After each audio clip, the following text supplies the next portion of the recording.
胃食道逆流近年以来有增加的趋势了。医师表示呢，这跟多数人的生活作息还有饮食的习惯息息相关。由于非典型的胃食道逆流症状，包括有咳嗽、耳朵痛，还有异物感，会让很多人轻忽。有的人以为自己只是感冒而已，所以呢不积极来处理，很有可能引发巴氏食道，酿成日后的食道癌病变。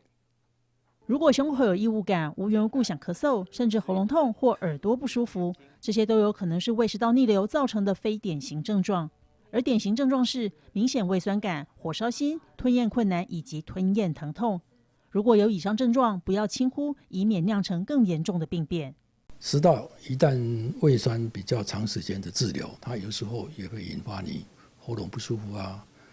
有一点痰的感觉或者有异物感或者是有时候会咳嗽，或者是耳朵会痛，吞咽的时候就会有点刺痛，或者是胃酸上来就感觉很不舒服、很痛，或者是火烧心。有这几个症状，你如果不治疗，会导致后续可能有一个毛病，我们叫做巴氏食道。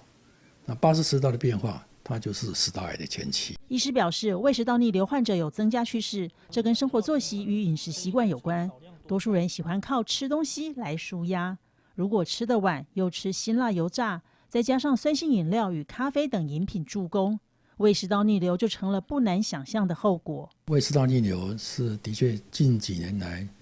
越来越常见的一个毛病。不要吃太饱，那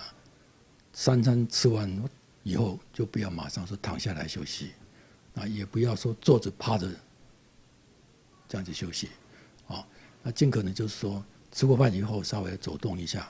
让这个胃里面的东西不要滞留，一些酸性的东西，或者是一些甜食，或者是说油炸的这些东西尽量少吃。胃食道逆流看起来不严重，但如果轻忽、不治疗，也不改变生活饮食习惯，就有可能成为日后癌变的病灶。人间新闻陈欣怡、宋一珍台北采访报道。